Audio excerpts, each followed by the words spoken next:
Maslow's hierarchy of needs before they can address Bloom's taxonomy of learning. That's shorthand and eduspeak for saying we need to take care of our kids and their well-being before we can even address learning. And that's a primary mission of our school system. Despite some of our fiscal challenges, we are looking at our approach for safety and the multifaceted ways that we can improve in this space. Every child, every staff member, and every visitor to MCPS deserves to come to a safe and welcoming environment. As I've already mentioned, for us to find success in providing great opportunities and outcomes for all students, we must work together collaboratively. I would like to thank Dr. Felder, our executive staff, the staff of our schools, the board staff, and our hardworking school administrators and educators for all that they do and have done to position MCPS for success in the future. There's been a lot of effort that has gone into where we are today, and I can't wait to work with you and see where we are going to go tomorrow. I would like to thank the Board of Education one more time and the community panel that is here today and that was represented in my interview process for the tremendous opportunity to come home and serve my home community. That's certainly something special and not something I take for granted. So that I stay out of the doghouse, I also want to thank my wife for being here to support me. I'll see you in a few years. It was great. And to that end, I just want to say thank you all for being here and taking the time out of your busy schedules to be a part of this announcement and really to be a part of the launch of our great future together. With that, I know that we'll take a few questions from the media. Anybody like to go first?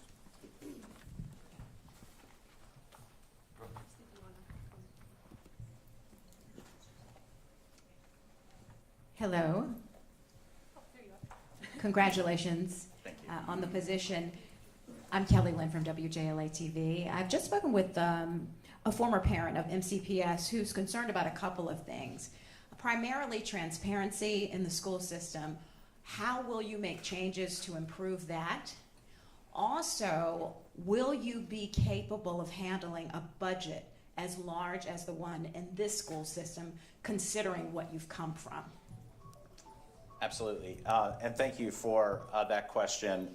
There's a couple of things. I would say that the two ingredients to building trust really have to do with transparency and then also some accountability. So I think that in the coming months, we're going to be looking very hard at the system structures and processes that are in place in Montgomery County and public schools and how we might foster system structures and processes that support people knowing what's going on in their school community, and that we elevate that level of transparency. And candidly, when something doesn't go well, that we own it and that we hold ourselves accountable and that we're responsible for when things don't go well. I can promise everyone that there will be moments where things won't go well, but there will be a much more disproportionate number of things that will go great.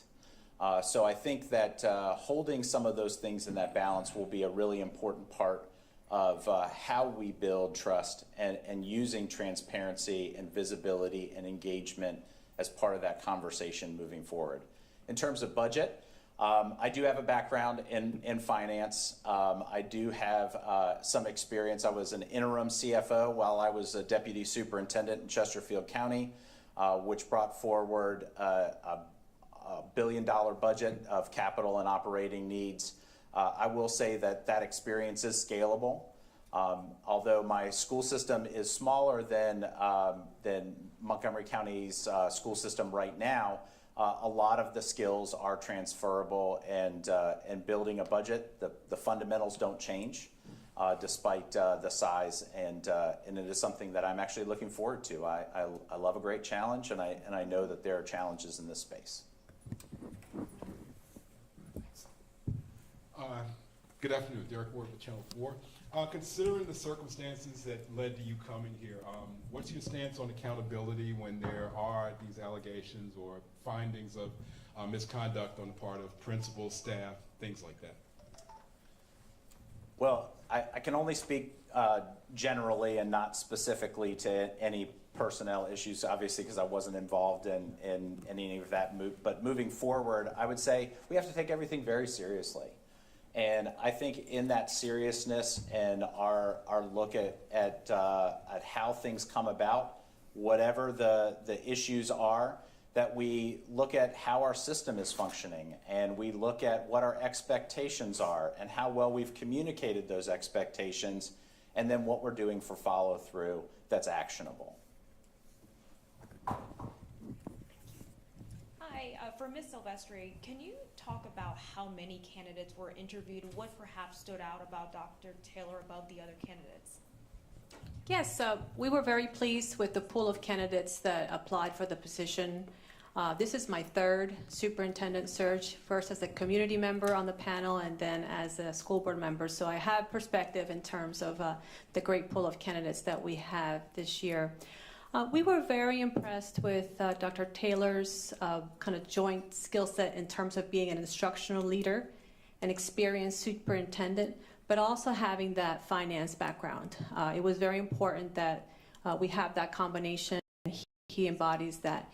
He also impressed us with his communication skills. Lots of reference spoke about his ability to communicate with staff, parents, students, and I know that's a big part of transparency is not only being open and accountable, but communicating what you are doing and the work ahead. So those are just some of the things that impressed us from his background.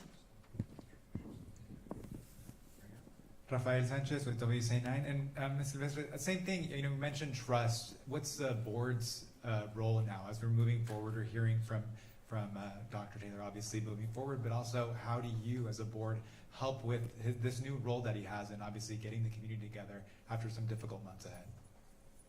Yes, the board's biggest, most important job is to hire the superintendent, to appoint them, to supervise them, and to support them so that they can be successful. We are the eyes and ears of the community in front of the school system, so we will continue to do that.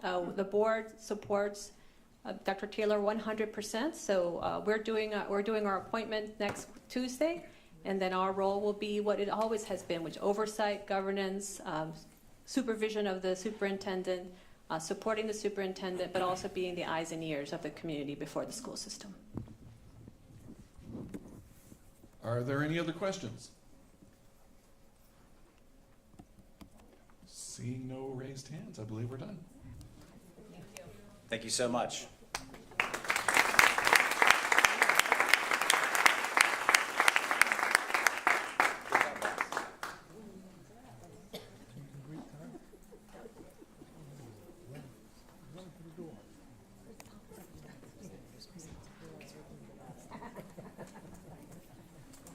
How are you? Good to see you again.